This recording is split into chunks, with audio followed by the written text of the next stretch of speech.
Good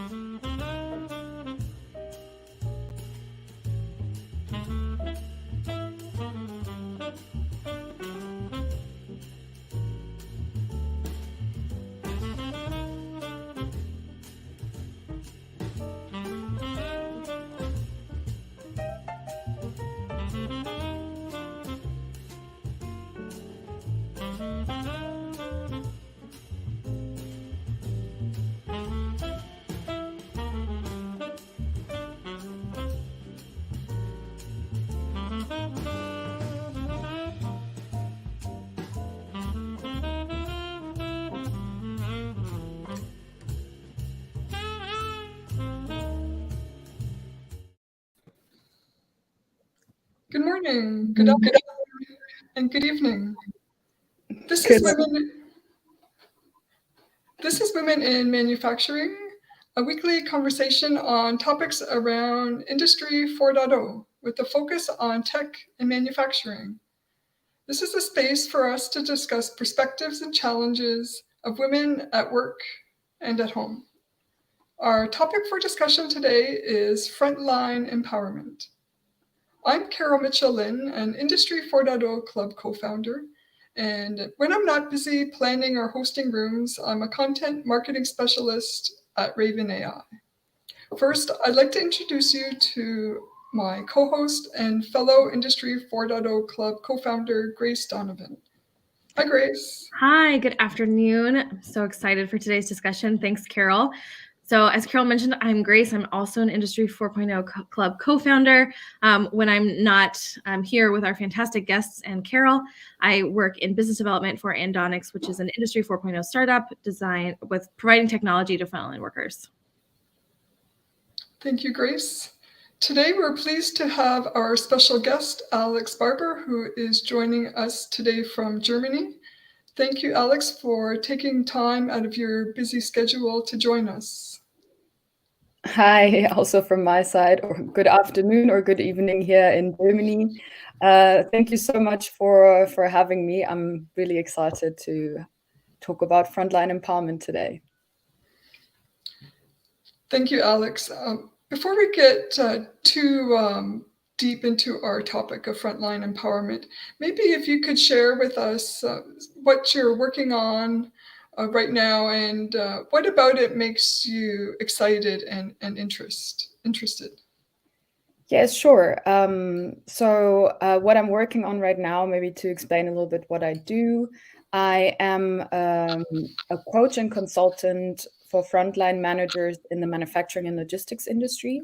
I'm self-employed. I started that in September last year. And before that, I was myself working as a frontline manager or team leader in the manufacturing industry, in logistics, but also in operations. And that was also one of the reasons why I, let's say, switched sides from being on the shop floor as a manager to coaching managers. And specifically, what I do is two things. On the one side, I like to raise awareness with, for example, webinars like this or different talks and keynote speeches about the need to change the leadership culture in the manufacturing industry, because I think it's quite outdated and we really need more modern and worker-centric leadership in the industry, especially now that we're facing the technological revolution or the fourth technological revolution. And I think it's really necessary to have everyone on board. And on the other side, I do consult and coach specifically frontline managers with respect to leadership, self-leadership, mental health, and how to empower their frontline workers. And what makes me excited about it is obviously the empowerment part. On the one hand, I love working in manufacturing. I started 5 years ago, right out of university, and I just love the hands-on environment, just being on the shop floor, being with the people, and seeing results quite quickly, and also the technological side to it. I could just stand like 8 hours watching the machines do their magic, to say it like this. But yeah, on the other side, I just really enjoy developing people, seeing them strive. I mean, in the end, frontline workers are, or factory workers, as you want to say, are a group that historically have been quite neglected. And I feel like we have not given them enough attention. And I really enjoy working with them and developing them. And it's a big part of our lives to go to work every day. And I feel like everyone deserves to enjoy their work. Yeah, thank you. I think this really resonates that, we all want a sense of purpose at work. And I think, one thing that I kind of see indirectly as what you're doing is kind of reshaping the kind of stereotypes that are typically around the manufacturing industry. Like we've discussed a lot, there's a severe labor shortage, people not necessarily desiring coming to work, especially in an industry that's historically been designated as like dirty, dangerous, and dull, right? So I'm curious, what really led you to, I guess, starting your own business, to really kind of deep dive into consulting with frontline managers and frontline worker empowerment. But then how are you seeing changes come about? Like you're seeing results really quickly, which is fantastic. So I'm curious to know as well, what have results been so far? That's a very interesting question. Maybe to refer to the results very quickly. I meant that generally on the shop floor when we talk also about efficiency, etc. Like you can do that like with lots of things as a manager. You can implement things. It's not like when you're in headquarters and a project lasts 3 years until something develops. So that's what I meant, because actually when it comes to leadership and culture, unfortunately, you can't see those results that quickly because it takes a lot of time to change behaviors and to change. It's even a mindset change that is necessary from multiple angles. I mean, we talk about a mindset change from management in the first place, but also mindset change from the workers themselves, because it is historically, I mean, what is the manufacturing like? You already said it. It can be dull, it can be hazardous, there's lots of things. And we're so used to saying, okay, the managers are the head and the workers are the hands, to say like this. They execute and the managers think. And I think we all got used to that and think that this is normal and okay, and understand where it historically came from with regards to efficiency and division of labor. But I don't think it is the right way to lead today, because everyone deserves to be part of what's happening and to think. And it's very easy to go to work 8 hours and just leave their brains at home. So some just get used to it, and then they like it to a certain degree, and maybe they would like to have more responsibility, but it's just easier to not do it. And it was like this, so why change anything, right? So it's the whole topic of change that is very difficult, the resistance to change, both from workers and management, and I think that actually takes a lot of time. Yes, so I certainly agree that changing mindsets, behaviors, and habits, because it has to change so much about how we are as individuals, and of course that's a really tough change to make. But I wanted to dive into what I'm seeing as, and I think what I've also observed myself is kind of this vicious cycle of undervaluing the work that a lot of frontline workers perform. I think this division of labor and the simplification of tasks have meant historically, of course, that there's like a lower skill level, and then that kind of perpetuates this divide of maybe feeling like better than or worse than, kind of between team members, peers. That of course gets reflected in promotions and how things play out just generally throughout the structure of an organization. I'm curious if that's consistent with what you see and how you're working with managers to combat that, or to kind of bring about a new paradigm.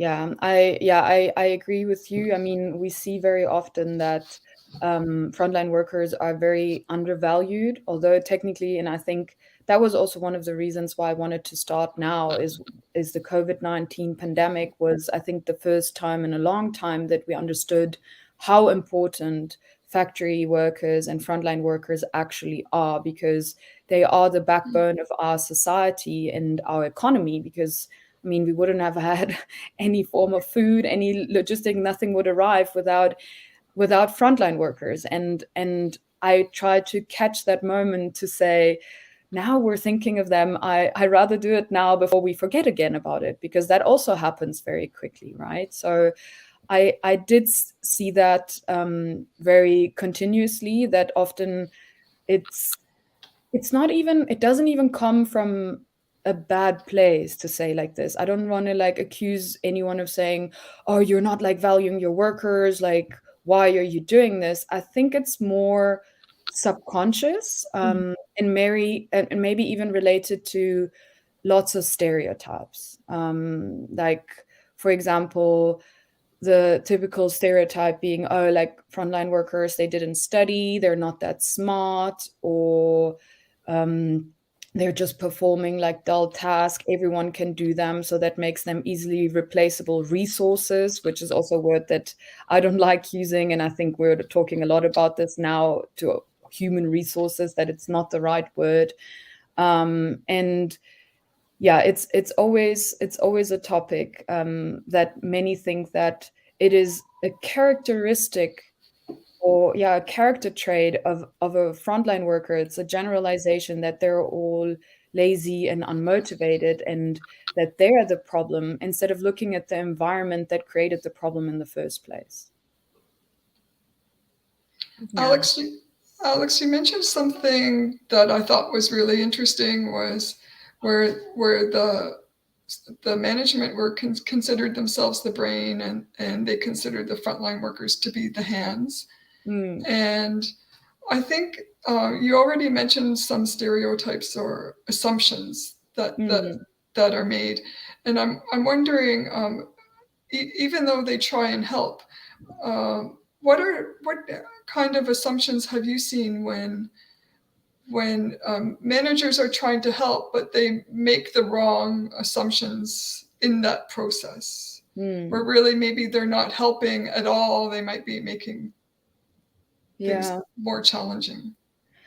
I think one of the things that I can even include myself, when I was a manager, that we do is when we try to help, is that we just quickly do it ourselves, because it's easier, it's faster if I do it. Because I mean, let's be honest, the manufacturing industry is an industry where you can't just like say, oh, I'll do it tomorrow, because if the line stops or if something doesn't work, you have to do it in the moment. And it's a very high stress environment for managers and for workers. So sometimes you're just under stress, and you're like, okay, we need to do this right now. And instead of taking the time, the 10 minutes to show the workers how it works, we just do it for them in 2 minutes, because it's easier and it's faster. But it's not a long-term perspective. It's a very short-term perspective to fix it in that moment. So we are in this fixing mindset and firefighting mindset that isn't really good in the long term. But I think that's one of the assumptions. I mean, and also because sometimes we're like, oh, it will take so long to like teach them now, like they don't really understand this. Like these are some of the assumptions that come hand in hand. Or what I also get a lot is like, they don't want to do this. They don't want to be empowered, or they don't want to have that responsibility. And it's also an assumption that puts like a big group of people in the same basket. And I think there are also managers, or let's say white collar workers or office workers, that have different opinions about how much responsibility they want to have, just assuming that frontline workers don't want to have any because they are in the role that they are, I think is also like very presumptuous. So diving in a little further, you mentioned maybe someone not wanting to learn this, like that being assumption of some management perhaps. How do you see that then playing into the opportunities for professional development that are offered for frontline workers? Yeah, my question is, I haven't seen that much professional development for frontline workers. So to be very honest, I initially, when I started out and I was just like, I want to do frontline worker empowerment, my initial plan was to create a training and development program for frontline workers. But it's very difficult to get to them as an external person. Yeah. So, and what do I mean by this? First of all, they have to be on the line, right? So, or on the shop floor. And then we have a global labor shortage. And right now, everyone is it's the manufacturing industry is chronically understaffed. You can't just like take your workers out and go and just teach them and do great training programs. It is, I think, one of the most complex topics right now in the industry is how to train and develop and upskill your frontline workforce, which is why I try to do it from a different point of view. And by that, I mean, I try to work with the frontline managers to show them how to empower their workforce, how to listen to them, how to coach them, and even how to train them. So it's kind of like more of a train the trainer program, so that then the managers can do that with their own people, because I think it's very, very specific. Everyone, you can't just do let's do an industry 4.0 upskilling program. It's very specific for each company, for each area, for each department. So yeah, that's a little bit my approach to it, but I think it's a very difficult topic, and I haven't seen that many solutions out there that actually address the frontline workers. Well, I think this is where I start thinking about a little bit of the work that that Carol and I are involved in when it comes to like providing technology to the frontline workforce. Mm-hmm. And a lot of what I see kind of in my day-to-day too is people looking for better ways to provide training materials to their frontline workforce. Mm-hmm. Not everyone, but I think there is certainly, I think people are recognizing more and more the need to provide professional development to frontline workers. But we do have to be more creative again with how we do that, because you can't take them away from the line to train very large workforces kind of using traditional classroom methods. That is a very large undertaking and a very large project where you need to get like a lot of instructors, make sure they're certified, and then find time to provide this training. So digital technologies that are able to kind of provide that as well. Certainly addressing one part of the problem, but as you mentioned, training the trainer and making sure that, the supervisors and the managers are there to encourage that, and then to be there as an advocate for their frontline employees is also something that's really important. Alex, sorry, did you want to comment? Go ahead.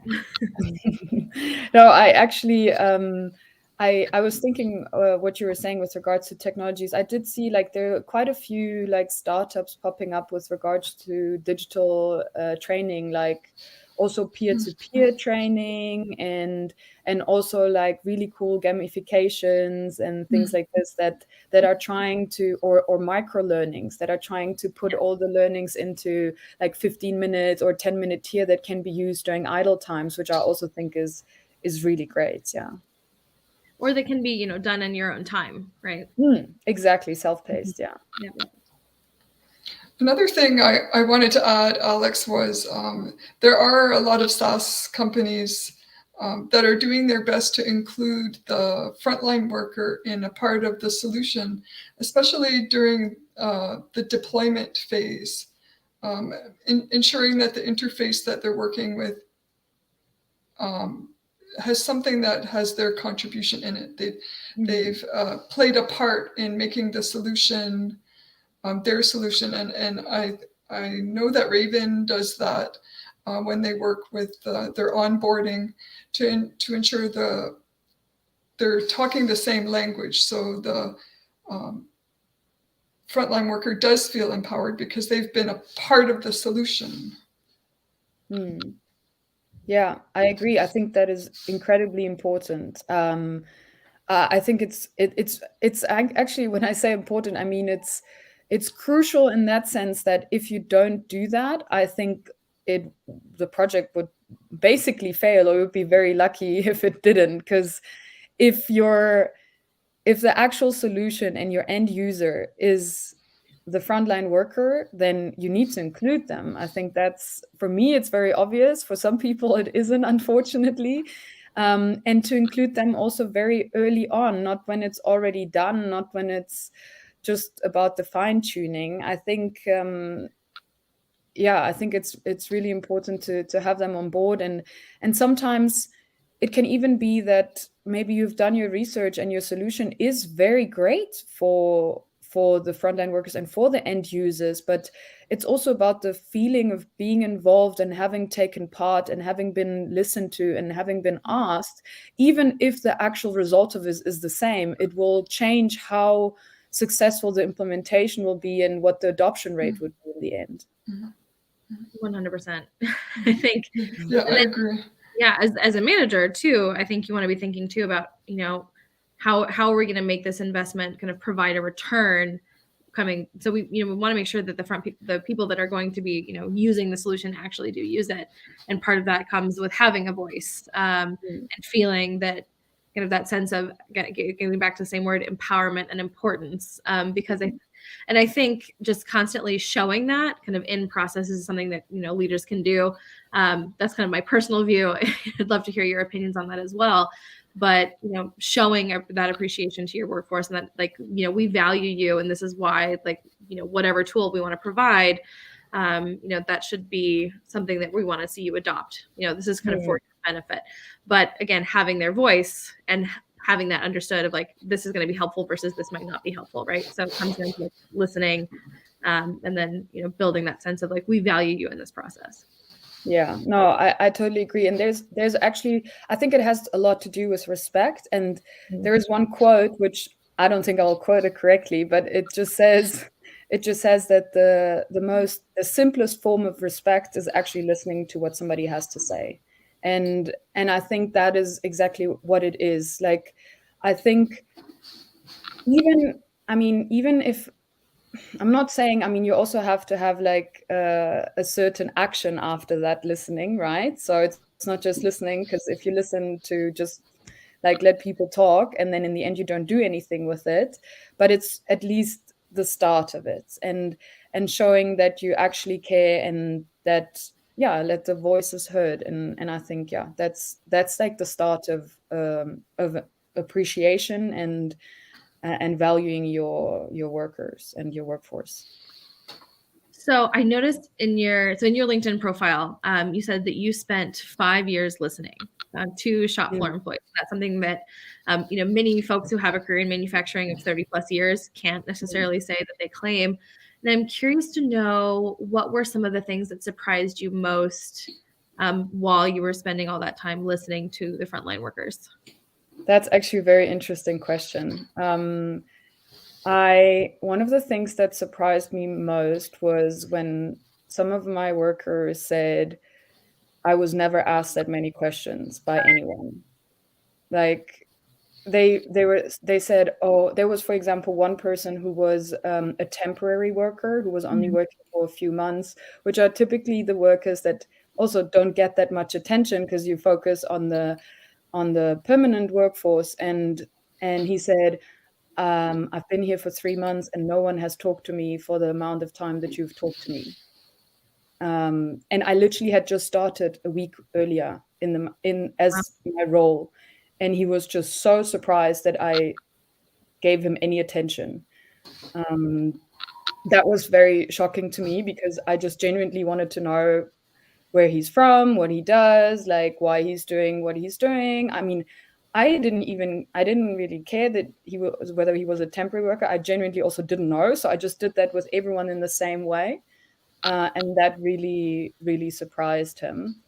So yeah, that was, I think, my first little shock, like surprise to say when I arrived.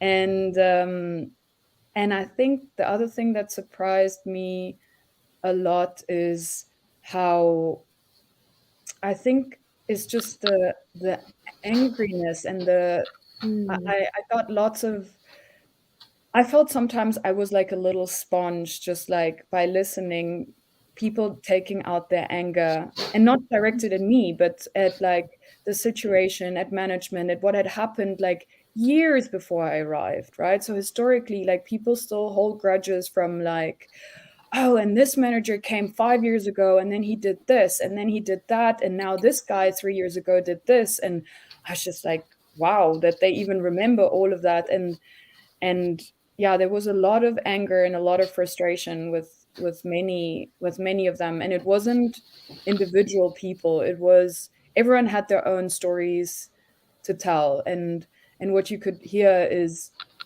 it wasn't so much about what happened. And I think that's like one of the typical things. It was more about how they felt in that moment, right? And how it's always like, it's not what you say, but it's how you make people feel. And that's what you could really, really hear out, that they were angry. And like, I mean, anger is actually, I mean, it's a secondary emotion, right? There's so much more behind anger. It's like frustration, it's being hurt, it's being sad, it's being misunderstood. It's not because that people want to be angry, it's just that they don't know how else to express it. And hearing that and trying to understand where that came from, that was also like, yeah, I didn't see so many people being so angry before. Well, I think that really speaks to, again, the need for, maybe what has like historically been just a lack of kind of that validation of this frustration, and these workers feeling seen and understood, that their needs matter. This is something that I discuss often with folks, kind of, as I'm touching base with manufacturers, that, frontline workers see 100% of all the problems. Like, they deal with all of the things that go wrong on the shop floor. Like, they are constantly fighting fires. They see it all. Whereas management only sees about 4% of what's really going on. And I think there is a huge information gap there.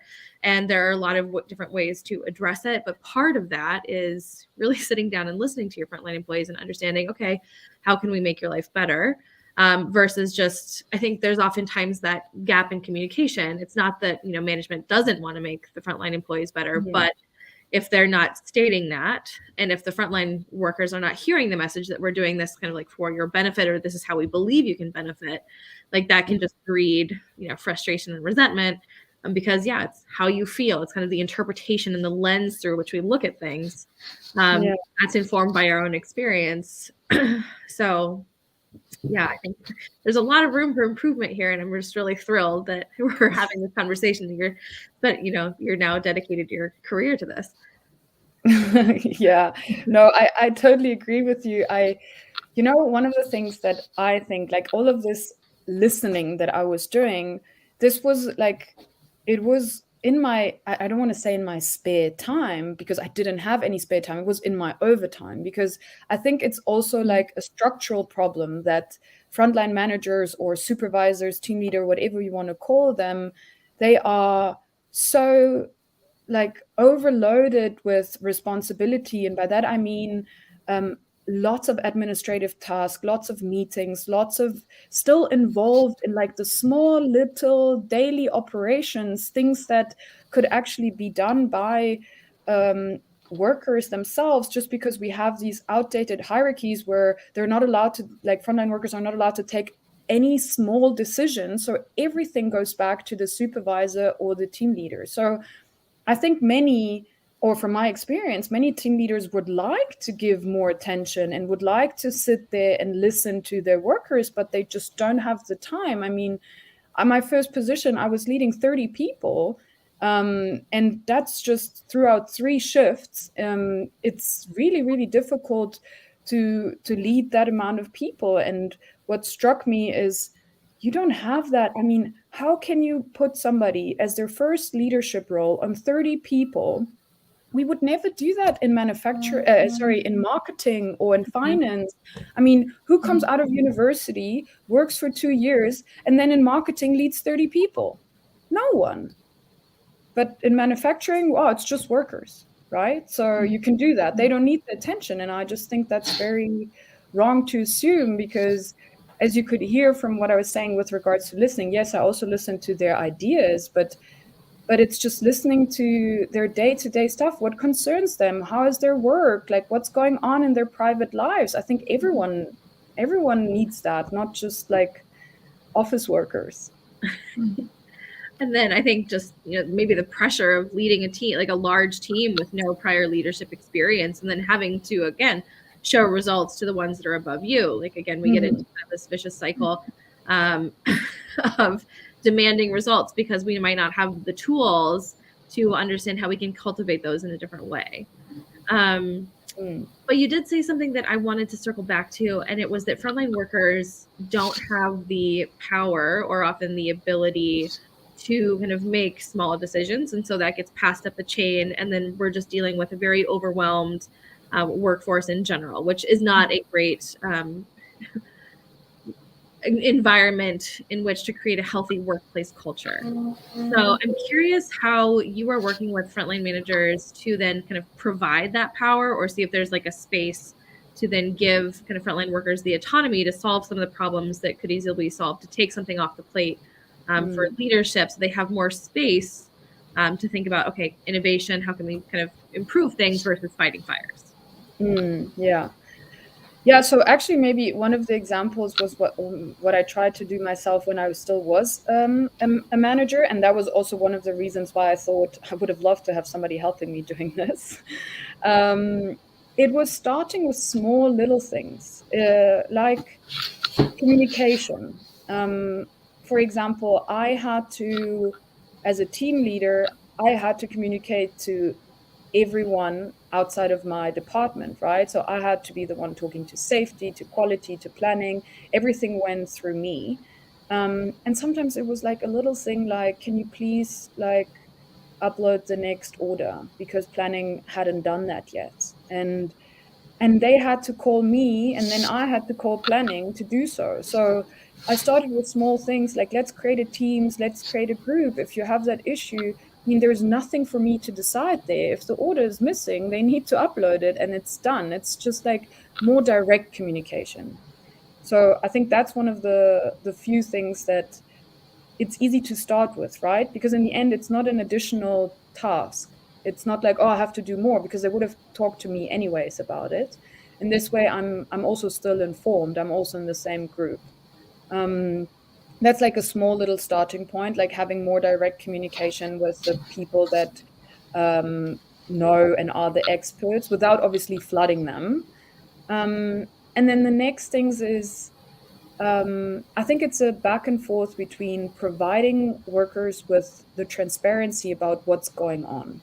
So, to give you an example, volume changes affects obviously the different shifts and how much buffer we have to ship things out. And for example, we had a packaging production line, which then was used to in the next production line that we had. So we always had like a certain buffer. And I was very clear. I was like, this week, we're very tight on schedule. We only have so and so many days to put it into the next production line.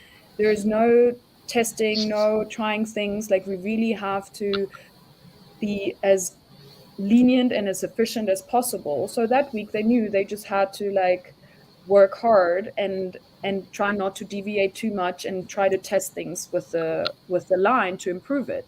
Well, the following week I was like, okay guys, we have like a little bit more buffer. We are actually ahead of schedule. You did a good job.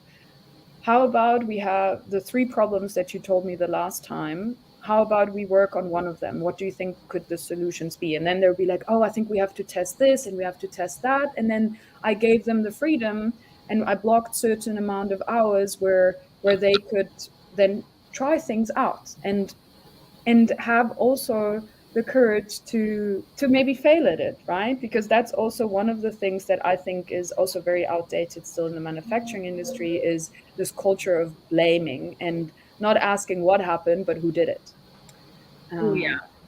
Yeah. So I think we have to start with that actually a lot of times, to just make people feel safe to speak, to try things out, and yeah, to do that. So this is one of the first things that I usually start with. It's in the end, you can't just go in to say, okay, let's go workers, let's go managers, how do we fix things?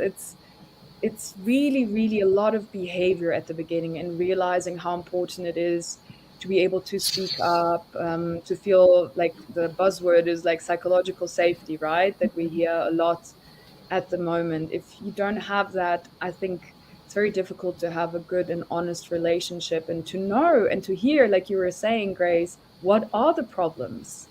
You sometimes don't even hear that because management doesn't want to hear the problems. They won't do anything anyways, and in the end no one cares and they don't like my opinion or whatever, right? Yeah, I think in my kind of just short professional experience so far, I think what I'm hearing when you're mentioning this too is there's oftentimes a lack of trust. And I run into this, working with, managers within an organization. Like, it's pretty easy to pick up right away if they trust their frontline workers or if they don't. And, in business development, then we have to find ways to then, kind of get both sides to a happy medium. But this lack of trust between both sides is something that, like, immediately needs to get addressed, because, a lot of progress is going to be very difficult going forward. And I think my experience, at least in the US, was that trust was not something that was put in the forefront of, what creates a good and healthy culture where people are going to feel empowered, where they are going to have that psychological safety to then speak up or to fail and know that that's going to be okay. We talk about failing forward. How can you use those learnings to kind of get ahead? And so much of it, I think, when I was in Chile, trust was, talked about all the time as a central component. And that's really where I learned it. And bringing it back, I see it, it applies to so many organizations. So I don't know if that's something that you've also found. Yeah, I think you nailed it with exactly what you said. I think trust is definitely the number one topic. And unfortunately, there are lots of companies that have trust also as part of their values, but they don't live it, right? So that I've seen also a lot is that the values that they portray or write on the wall, as you would say, are really great values, but it's not lived by who is promoted, for example, or by the trust that is given to their employees. And the thing is, with trust, what is so difficult is, right, again, it's one of the topics that once it's broken, it's very difficult to get back. And one of the things to gain your trust back is to apologize. And apologizing is not something that is in the old school management handbook. You need to know everything, right? So it's very difficult to build that trust again, to be vulnerable, to take self-responsibility. And I mean that from both sides, also from management, but also from worker side, to see like what happened and why are we still holding grudges from like 10 years ago. Gotta process this. Yeah. Okay. Definitely. So both of you stole my points then, Grace. There is a webinar last week I listened to that discussed one of the important things to be trust, as well as building it and then having to regain it once trust is lost. And luckily, sometimes there's ways it can be done by collecting data and using data to that's collected by the operators to help make decisions. And sometimes that might be a good way to, after apologies and responsibility and ownership, then sometimes there's ways to use Industry 4.0 to help with the next step. Okay, what can we do now next to rebuild and to rebuild our relationship? Yeah, that's very interesting. And one of the things I'm actually starting to do this now, partially because of personal interest, but maybe also out of professional interest, is I'm doing a mediation coaching right now. I mean, it's a course, and the reason why I'm doing it is because I feel that what I could just coach leaders, right, and into how to become better leaders. But I feel like, especially in the manufacturing industry, there's such a big divide, like we were saying, between blue and white collar workers, or just like between workers and management, that they don't really, and when I say they, I mean both sides, they're on such an emotional level that they don't really listen to each other anymore. And we're talking, I've heard things like, I'm not going to do that out of principle, right? So it's not about what actually is that they want to come to an agreement anymore. It's just like, oh, he did this and then I did that, and then I'm just going to get back at them. Or it's really emotional, and it sounds like kindergarten a little bit, but unfortunately it happens to be like this. So my hope is that through a mediation course, I can mediate some of those sides. When I see and I go in, like you said, Grace, you see very quickly whether there's trust or not. And if there's no trust, I mean, it's very difficult to just say, okay, frontline managers, here you go. You have some leadership skills, and there will be no trust. I mean, obviously part of it is to create it, but it's much more difficult to go in just from one side. I think both sides need to be involved. 100%.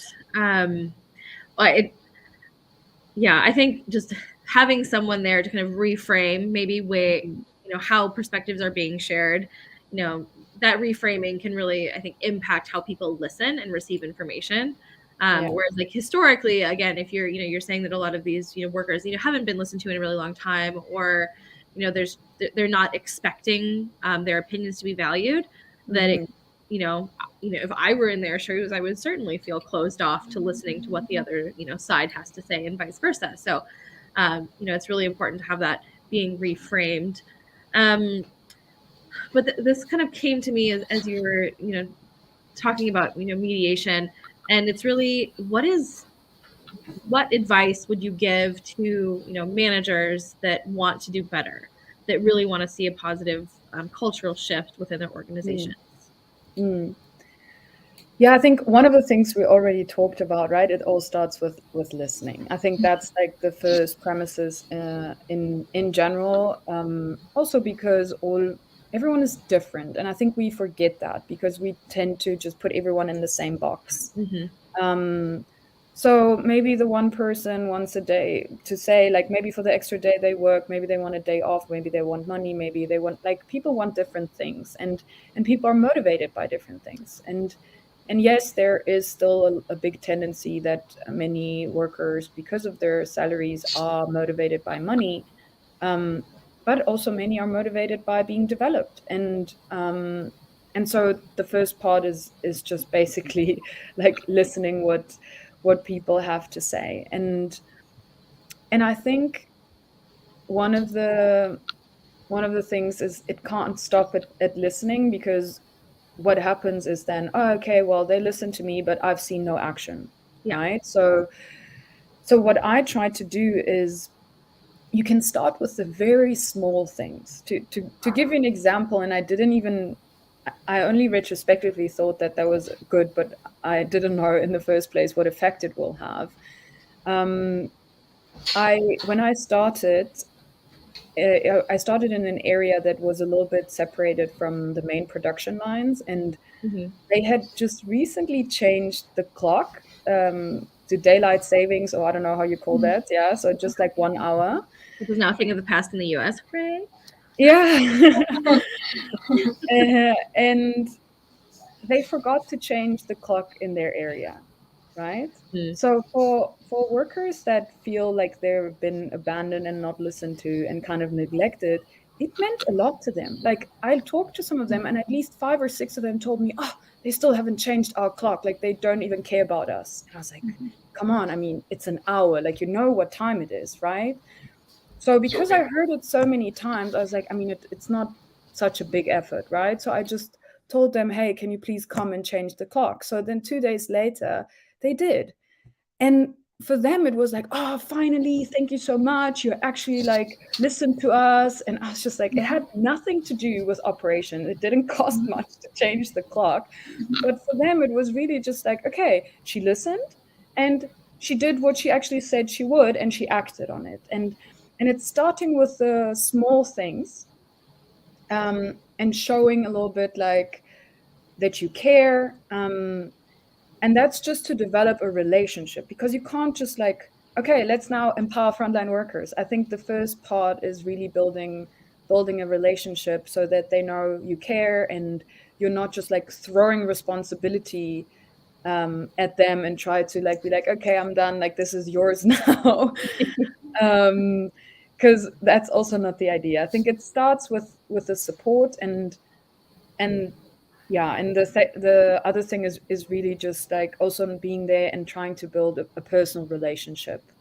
Like, what are you doing? I think many, or at least from what I've heard, many managers say, yeah, well, I've like, for example, those that have studied, like in my case, like I studied, I've lived like pretty much all over the world. I travel, I've been very privileged. I went to a business school. Like, it's a very different world that I like have grown up and that I live in. But at the same time, I also do sports. I also enjoy some movies. I also like, I don't know, like do different things. So I connected, for example, with one worker on a personal basis because we both had weddings that we had to postpone during COVID, right? So it's trying to connect to them on any other level. You're playing the same sports, you're listening to the same music. You don't have to like be the same person to connect with them and live the same life. And I think many underestimate um, how we're all just humans and want the same things and can connect on very different levels. And I think, one thing that you highlighted there is really, the basic building blocks of trust, and that's consistency and relatability. Yes. So, not listening that, okay, we want this clock to be changed because to us that means that we're being seen and cared for. And then following through on that action is like, okay, if we see this more and more and more, again, that trust is going to, begin to grow. But then also relatability, understanding how we're all connected as people. And, it's these are things that are not just important. I want to highlight, this is not just important for like a frontline, workforce kind of environment. This is something that we see, needed in all spaces, personal and professional. I think that we just see it in a more kind of crisp light in manufacturing per se. Yeah. I agree. When I sometimes post things on LinkedIn when I'm like, how to be a better frontline leader, people are like, yeah, but that's not just for the manufacturing industry. That should be for more. And I was like, I agree, but I specifically want to talk about manufacturing right now. And I just think that it's not as obvious. I think it's more obvious that we need this everywhere else. And I think manufacturing, or in general, like those type of industries that are very, yeah, always like, oh, there it won't work. Like I've heard it lots where it's like, oh no, there it won't work. It's a different type of atmosphere. It's a different type of culture, and the people don't want that. It's different people, but it's not true. Like I've made very different experience, and it works definitely on all sides. I think it's very generic in general, but yeah. I'm wondering, Alex, if HR, if the human resource hiring committees at in manufacturers, is there something that they can do different when they're hiring people in leadership positions, or maybe even promote people from the front line to supervisor positions as well? Yeah, I do talk a lot about social class diversity. I think that's very important when we talk about educational background and even socioeconomic background. And I think we do have very little managers that go beyond maybe like a supervisor that come from originally the production line and the logistics, or in general from factory workers. There are a few that make it. That's usually the exception, but they also usually work for 20, 25 to 30 years in order to get their first leadership position. So it's kind of like, okay, you have to show for 20 years that you can do it. Whereas, to give you an example, I worked for 2.5 years and all of a sudden I was a manager, right? Just because I studied. And I think that is not really correct. I think in our society, we value I don't want to say we shouldn't value a university degree, but I think we give it too much importance in comparison to the potential of the person and the talents and the motivation. Because let's be honest, I wasn't taught leadership skills at university. I was taught very practical knowledge. I maybe had like, yeah, at a business school, every now and then you do like a soft skill seminar of 2 days in like 4 years of studying, right? So it's not, yeah, I think it's important for HR to take into consideration and try to promote also more frontline workers into management positions and to develop them. And I also think it's very important when you promote people into leadership roles that you give the proper training and onboarding. And this is something that I haven't experienced myself. I got my first leadership training after 2 years of being a manager. And actually, there's a statistic saying that there's quite a few statistics saying that 60% of managers are frontline managers. So it's the most amount of managers that they are, and that they actually lead 80% of an organization. Like, right, I said, you lead 30, 40 people. So it's like 80% of your organization. But more than 60% have never had any form of leadership training, like nothing. And that to me is just mind blowing. I mean, you're talking about the people that lead 80% of your organization, and you don't, and they're usually, it's the first leadership role that they have most of the time, right? It's the first management role. And I think that is really important. That's exactly what I want to do, because HR often, especially in manufacturing, is very focused on contracts, on the legal side of it. I think especially in manufacturing, at least that's my experience. I'm not sure how it is in other areas, and especially in smaller manufacturings, it's a lot of hiring, it's a lot of contracts, it's a lot of that stuff, but very little proper onboarding, training, and development. And I think that's missing. And HR needs to either create something themselves if they're big enough, or hire us or me and let them help to create a program and to properly train their leaders. Yeah. Well, I think this is a great opportunity for us to ask, are there any geographical boundaries limiting your services? Yes. Yeah, I do want to start in Germany first. And to be fair, because if it was just for like a workshop or like a week, that wouldn't be an issue. But like I said before, it's not something that you get done in a week to train leaders, and it's about behavioral change. And I think that's more like a consistent program and support. And yes, some of the stuff can be done online. For example, I do agree that the first step is self-leadership, right? And I think self-leadership starts with every person themselves, and this can also start with online coaching. And to just be like, okay, like, where are you? Like, what's going on? Like, what are the things that you struggle with as a leader? Where does it come from? Like, how can I help? And I think that works online. But like we said before with the training, I don't think that a fully online program is suitable for frontline managers. It really has to be also being there, because one of the things that bothered me at the leadership program that I went through personally was that we were placed into a hotel for 8 hours, where it felt like an assessment center day. And then in the end, I felt like I couldn't really take much onto the shop floor.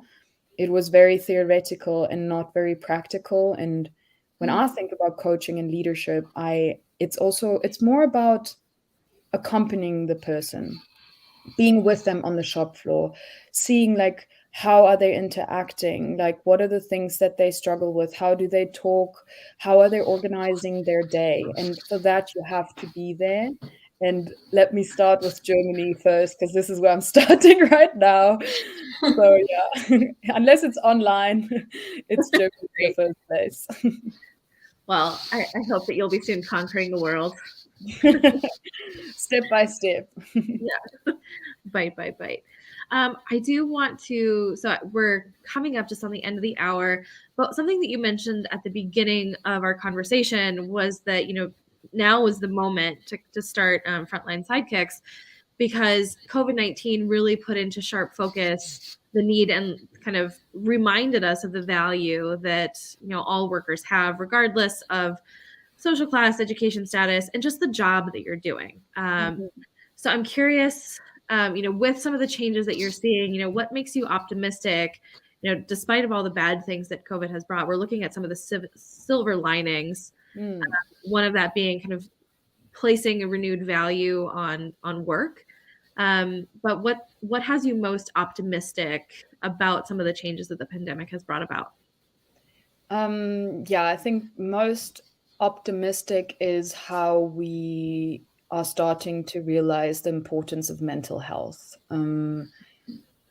Is that I think, in my opinion, everyone needs somebody to talk to about their mental health, and we need to normalize that. And I feel like that has started to be more and more normal, that we talk about it. And I think that for me is the biggest hope that I have, that we realize that it doesn't matter what your role is, what exactly your job is. I think we have all suffered from the pandemic. We worked all day. We didn't have possibilities to recharge. People are exhausted and stressed, and that it doesn't matter what job you had. But let's be honest, it was really hard to work in the manufacturing at that time, because especially at the beginning, I mean, now many people are more calm with COVID, but we had no idea what was going on. And being on the shop floor every single day at a time where there weren't any masks and where no one knew what was going on, people were scared, like really scared. And I include myself, like going to work every day.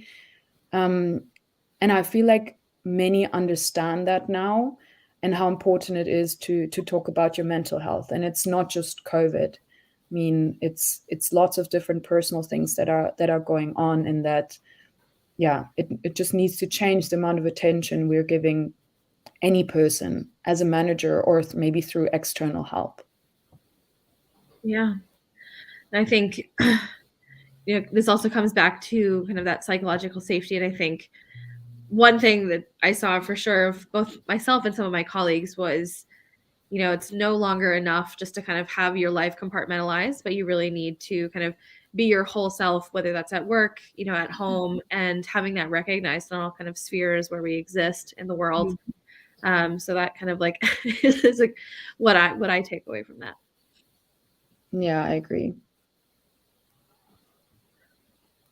Well, let's take a moment to, usually at the end of one of our conversations, Alex, we go through and have a takeaway, or what we thought was a highlight of our talk.